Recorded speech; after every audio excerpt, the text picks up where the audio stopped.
You'd be an idiot to ride this on the street, and there's no way for comms to work on this. Or were you completely misled by an idiot who does not know what he is talking about? Let's find out. Step 1.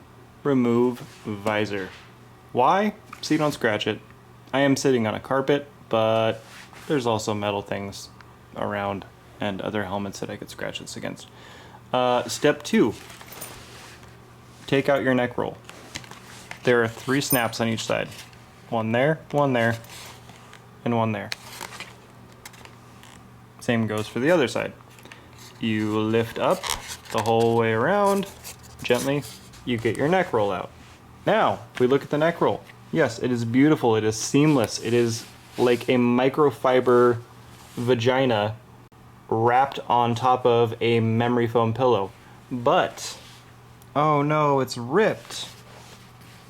Oh no, it's ripped on this side too. Oh, wait a second, what are these? Wait, these are ear pockets. What would go in an ear pocket? And why would I have a whole channel to run something through? Maybe this helmet was actually designed to be used with comms after all. Throw this thing around your head like a Hans device.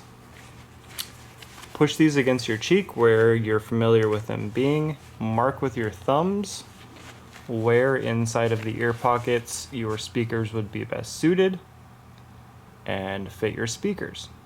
So again, let me show you guys this cutout, and no, you didn't do this. This wasn't your fault. You didn't do anything wrong. This was there.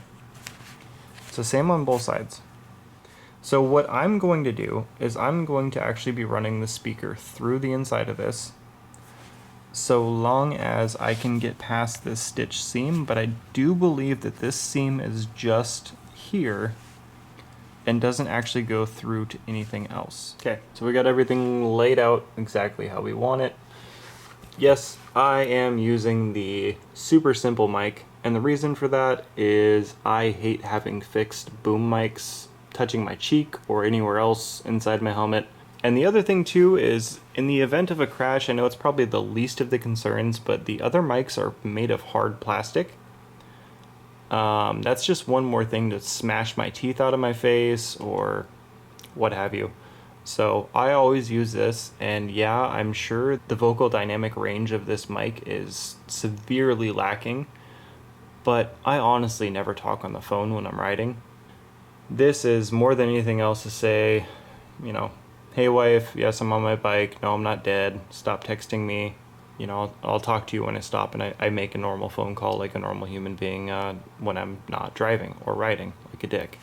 I want my mic up here, this goes to this side, this is going to wrap around, making sure you have enough room before you even start, and this is going to go here, but before we do anything else, I'm going to take these little foam pads off.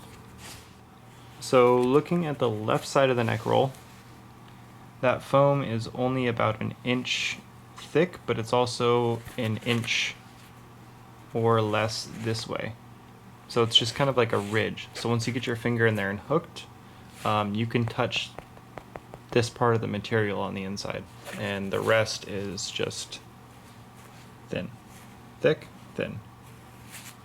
Just in case you guys can't think for yourselves, furthest back, very, very furthest left-hand side of my speaker is almost parallel to the button and almost as high up as I could get it. There's the line of my speaker right there, and that seems to be about perfect for me. So between my 3 mounting kits, these are all I have left. These are for the microphone things, and they should be fine. Realistically, it just has to keep it from sliding. I'm going to use the bigger ones, these guys right here, because I use these for this little guy. I'm just really, really gently getting that speaker through, and like, I don't know, get my fingers in there, moving material, pushing it through, making sure I'm not going to rip any of this, just being really gentle and going really slow. Oh, she coming. Oh, she coming. You guys see that? Yeah. Alright, she's through. So I just gotta reach through. the other side of the neck roll and get it up and in place. Not only is it like a trillion times easier with this helmet, let alone far from impossible, it's so much cleaner. Look at this. There's no wires floating around inside your helmet at all. So all that's left is putting this foam diddly bob back on here, putting another one of these on the inside, which I will admit this part was a pain in the ass. Because you gotta take the sticky part off and you gotta like get it in and then like slam it in the right place before it sticks to everything else. This is my last one, so wish me luck. Alright, so I've got the mount locked down and it fit perfectly. It looks like it was meant for this helmet. Moving on, we're gonna get the neck roll in and tuck those wires back in there. So as we get to this part of the install of pushing the neck roll back in, you can't really, I mean you could, and this is one of the options I suppose, stuff the wires down in between the foam and the shell of the helmet, which I think would actually probably, I don't know, it might mess with the impact resistance of the helmet, or I don't know. I'm not going to. What I'm going to do, I'm actually just going to remove that Phillips head screw just to the left of the silver Allen, and we are going to do a different route with the speakers. Tiny little Phillips head screw, do not lose it. So here's the plug.